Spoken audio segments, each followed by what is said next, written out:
దిల్సుఖ్ నగర్ చౌరస్తాలో ఇంటికెళ్ళి తల్లిదండ్రులకు మొహం చూయించుకోలేక నిస్సారంగా జీవితం గడుపుతున్నారు. వాళ్లకు ఉద్యోగాలు ఇవ్వాలని కోర్టుల్లో ఉన్న కేసులను ఇవాళ త్వరితగతిన పరిష్కరించాలని ప్రయత్నం చేసినాం. నువ్వు ఎంత అడ్డం పడ్డా, నువ్వు ఎంత గగ్గోలు పెట్టినా, బిల్లా రంగాలు మమ్మల్ని ఎన్ని శాపనార్థాలు పెట్టినా 15 రోజుల్లో 15,000 కానిస్టేబుల్ పోస్టులు భర్తీ చేసే బాధ్యత, 15 రోజుల్లో 15,000 కానిస్టేబుల్ పోస్టులు భర్తీ చేసే బాధ్యత మా మంత్రివర్గం తీసుకుంటుంది.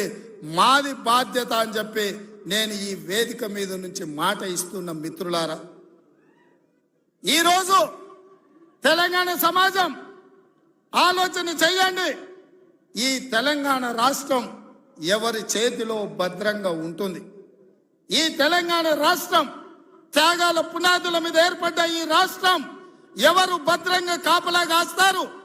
ఎవరు భద్రంగా ఈ రాష్ట్రాన్ని అభివృద్ధి పదం వైపు నడిపిస్తారో మీరు ఆలోచన చెయ్యండి. మేము వచ్చి 60 రోజులు కానే లేదు, 2 నెలలు ఇంకా పూర్తి కాలే. 7 తారీఖు వస్తే 2 నెలలు, 7 తారీఖు ఇంకా 5 రోజులు తక్కువనే ఉంది. అప్పుడే 6 గ్యారెంటీలు అమలు చేయలేదంటాడు సన్నాసుడు. ఆయనతోని శాత కాదు ఎట్లా చేయడంటాడు. పిల్లి శాపనార్థాలకు ఉట్టి దిగిపడుతుందా? ఇలా పొంకనాలు కాకపోతే 10 ఏళ్లలో మీరు ఏనాడైనా పేదవాళ్ళ ఇంటికి 200 యూనిట్లు ఉచిత కరెంట్ ఇవ్వాలన్న ఆలోచన చేసినవా? పేదవాడు ఆత్మగౌరవంతో బ్రతకాలి అంటే ఇందిరమ్మ ఇండ్లు ఇవ్వాలన్న ఆలోచన ఏనాడైనా చేసినవా? ఆరోగ్యశ్రీ పథకాన్ని నిర్వీర్యం చేసినావు. 10 లక్షల రూపాయలు వాళ్ళకి ఇన్సూరెన్స్ ఇవ్వాలన్న ఆలోచన ఏనాడైనా చేసినవా? ఇవాళ అందుకే ఆడబిడ్డల్ని ఆదుకోవడానికి 500 రూపాయలకు సిలిండర్ ఇచ్చి ఆడబిడ్డల్ని ఆదుకోవాలి, కట్టెలపై కష్టాల నుంచి వాళ్ళని కాపాడాలి అని తొందరలోనే మా ఆడబిడ్డల కోసం 500 రూపాయలకి ఇంటింటికి సిలిండర్ ఇచ్చే బాధ్యత మా మంత్రివర్గం తీసుకున్నది. 1,00,000 మంది ఆడబిడ్డలతోనే ప్రియాంక గాంధీ గారిని రప్పించి 1,00,000 మంది ఆడబిడ్డల సమక్షంలో సిలిండర్ 500 రూపాయల కార్యక్రమాన్ని తొందరలోనే మీ ప్రభుత్వం మన ప్రభుత్వం తీసుకోబోతుంది అని చెప్పి మా మిత్రులందరికీ నేను చెప్పదలుచుకున్నా. అదేవిధంగా మిత్రులారా, ఇంటికి ఉచిత కరెంటు 200 యూనిట్ల వరకు ఇస్తామని ఆనాడు చెప్పినాం. పోయిన సంవత్సరం ఎవరెవరు ఎంతెంత వాళ్ళ ఇంటికి కరెంటు వాడినరో ఆ లెక్క కట్టి ప్రతి ఇంటికి తెల్ల రేషన్ కార్డు ఉన్న వాళ్లకు 200 యూనిట్ల వరకు తొందరలోనే ఉచిత కరెంటు మీ ఇంటికి ఇచ్చే బాధ్యత, మీ కుటుంబాలను ఆదుకునే బాధ్యత మన ప్రభుత్వం తీసుకుంటుంది, పేదల ప్రభుత్వం తీసుకుంటుంది. ఆ ఎల్లా ప్రగతి భవన్ అనే పేరు మీద పెద్ద గడిని నిర్మించుకొని కష్టాలు చెప్పాలి అని గద్దరన్న పోతే ఎర్రటెండకు మిట్ట మధ్యాహ్నం 3 గంటలు నీ గేటు దగ్గర నించోబెట్టినావు కదా కేసీఆర్. ఈ పాపం ఊరికెపోతుందా అని నేను అడుగుతున్నా. అందుకే కదా పార్టీని మొన్న జరిగిన ఎన్నికలలో బొక్కలు ఇరగొట్టి బోర్ల బొక్కలేసి గుణపాఠం చెప్పిండ్రు. గద్దరన్న ఉసురు తలిగింది కాబట్టి మీ బొక్కలు ఇరిగిన బిడ్డ, అది గుర్తుపెట్టుకోండి అని నేను చెప్పదలుచుకున్నా. అందుకే మిత్రులారా, ఇవాళ ఈ ప్రభుత్వం మీది మనది, ఈ ప్రభుత్వం పేదోళ్ళది. ఈ పేదోళ్ళ ప్రభుత్వంలో ఆదిలాబాదును దత్తత తీసుకుంటాం. తప్పకుండా తుమ్మిడేటి దగ్గర ఉత్తమ్ కుమార్ రెడ్డి గారి అనుమతితోని సాగునీటి ప్రాజెక్టును కడతాం, కుప్టి ప్రాజెక్టును కడతాం, సబర్మతి ప్రాజెక్టును కడతాం, కడెం ప్రాజెక్టును రిపేర్ చేస్తాం.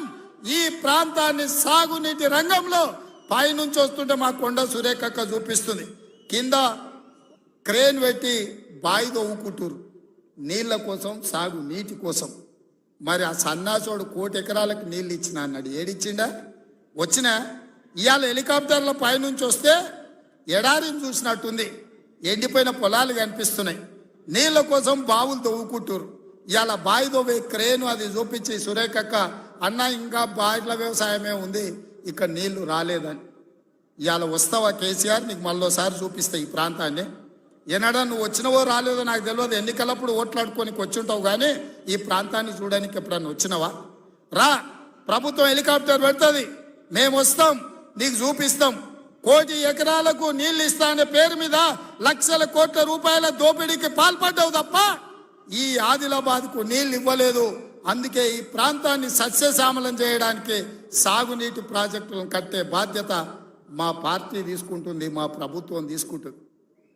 నిన్న మొన్న మాట్లాడుతున్నారు వాళ్ళు 3 నెలల 6 నెలల కేసీఆర్ మళ్ళీ ముఖ్యమంత్రి అవుతాడు ఈ ప్రభుత్వాన్ని పడగొడతామని. నీ అయ్యా ఎవడ్రా పడగొట్టేటోడు? పడగొడతారా? ఎవడు కొట్టేది? నేను అడుగుతున్నా, వేలాది మంది మా యువకులు ఇక్కడ ఉన్నారు, మీరందరూ చూసుకుంటే ఊరుకుంటారా? పడగొడితే ఊర్లలోకి రాణిస్తారా? ఊర్లలో ఎవడన్నా ఈ ప్రభుత్వాన్ని పడగొట్టాలన్న ఆలోచన చేస్తే మీ ఊర్లో యాప చెట్టుకు కోదండం వేసి కొట్టండి, లాగుల తొండలు ఇడవండి. ఇది ప్రజలు ఎన్నుకున్న ప్రభుత్వం, ప్రజలు ఆశీర్వదించిన ప్రభుత్వం, ప్రజల కోసం పనిచేస్తున్న ప్రభుత్వం. ఇది ప్రజా ప్రభుత్వం. ఆడ అనుకుంటుండు 1,00,000 కోట్లు పెట్టి కట్టిన కాళేశ్వరం కూలినట్టు ఈ ప్రభుత్వం కూలుతుందని. నీ అయ్యా నువ్వు దోపిడీకి పాల్పడ్డావు కాబట్టి ఆ కాళేశ్వరం గాలి వస్తే కొట్టుకుపోయింది. ఈ ప్రభుత్వం గాలి కాదు కదా, నీ ఖాందాన్ మొత్తం వచ్చినా బోర్ల బొక్కలు పండబెట్టి తొక్కుతాం. ఎవడని ప్రభుత్వం పడుతుందనో 6 నెలలకో 3 నెలలకో కేసీఆర్ ముఖ్యమంత్రి అవుతాడని చెప్పిండంటే మూతి పండ్లు రాలుతాయని నేను చెప్పదలుచుకున్నా. ఇంకా మన చూసిన నిత్యానంద స్వామి అని ఒక ఆయన ఉన్నాడు, తెలుసు కదా మీకు అందరికీ.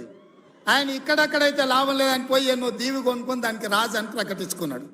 ఇక కేసీఆర్ సంపాదించిన అక్రమ సంపాదన ఉంటే పోయి ఏమన్నా అడవిలో పోయి ఎక్కడన్నా పోయి దీవులలో పోయి దీవి కొనుక్కొని దానికి రాజు అని ప్రకటించుకోవాల్సిందే, లేకపోతే ఆయన ఫామ్ హౌస్కి ఆయన ముఖ్యమంత్రి కావాల్సిందే తప్ప ఈ తెలంగాణ రాష్ట్రానికి మళ్ళీ జన్మలో ముఖ్యమంత్రి కాదు కదా, మంత్రి పదవి కూడా కేసీఆర్కు రాదని నేను చెప్పదలుచుకున్నా. నువ్వు చేసిన పాపాలకు నువ్వు పాపాల భైరవుడివి. ఈ నిరుద్యోగ యువకులను, ఉద్యమకారులను, అమరవీరుల కుటుంబాలను, రైతులను, దళితులను, గిరిజనులను, మైనారిటీలను, మహిళలను నిలువు దోపిడీ చేసి నిలువున ముంచిన నువ్వు, నీకు సిగ్గన్న ఉందా మళ్ళీ పదవి కావాలని అడగడానికి? నీకు కొంచెమైనా రోషం ఉన్నదాన్ని నేను అడుగుతున్నా. ఆయన మాట్లాడుతున్నాడు 6 నుంచి 8 పార్లమెంట్లు వస్తాయి. ఏంటికి వస్తే మళ్ళీ 6 or 8 ఇస్తే మోడీకి అమ్ముకుందామనా? మొదటిసారి 12 ఇస్తే మోడీకి అమ్మినావు, రెండోసారి 9 ఇస్తే తీసుకుపోయి మోడీకి అమ్మినావు. మారు బేరగాలి కాక ఈడ ఎంపీలు కొనాలి, ఈడ ఎంపీలు గెలవాలి, ఢిల్లీకి వెళ్ళి మోడీకి అమ్ముకోవాలి. దీనికోసమేనా నీకేసేది? నేను ఇవాళ సూటిగా కేసీఆర్ని అడుగుతున్నా. ఈ దేశంలో ఉన్నాయి 2, ఒకటి ఎన్డీఏ కూటమి, రెండోది ఇండియా కూటమి. ఎన్డీఏ కూటమికి మోడీ ఉన్నాడు, ఇండియా కూటమికి మేమున్నాం. మా దాంట్లోకి రానీయము, మా నీడ కూడా తాకనీయం. ఆ ఇంటి మీద పిట్ట ఈ ఇంటి మీద కాలిస్తే కాల్చి అవతలేస్తాం. నువ్వు ఎట్లకెళ్ళి అవుతావా? మరి నేను అడుగుతున్నా, ఎట్లకెళ్ళి అవుతావు? 1, 2 ఏదైనా గెలిస్తే ఢిల్లీలో తాకట్టు పెట్టి మోడీ దగ్గర గులాంగిరి చేయిస్తాడు ఆయన. అందుకే మిత్రులారా ఆలోచన చేయండి. ఇవాళ ఈ రాష్ట్రంలో, ఈ దేశంలో పేద ప్రజల ప్రభుత్వం ఏర్పడాలి అంటే 10 ఏళ్ళు ప్రధానమంత్రిగా ఉన్న నరేంద్ర మోడీ ప్రతి పేదవాడి ఖాతాలో 15 లక్షల రూపాయలు వేస్తా అన్నాడు. ప్రతి పేదవాడికి ఇల్లు కట్టిస్తా అన్నాడు. ప్రతి సంవత్సరం 2 కోట్ల ఉద్యోగాలు ఇస్తా అన్నాడు. రైతుల ఆదాయం 2 చేస్తా అన్నాడు. ఎవరి ఖాతాలన్న మోడీ 15 లక్షలు వేసిండా మిత్రులారా? వేసిండా? మీకేమన్నా ఇల్లు కట్టించిండా? మీకు ఉద్యోగాలు ఇచ్చిండా? మన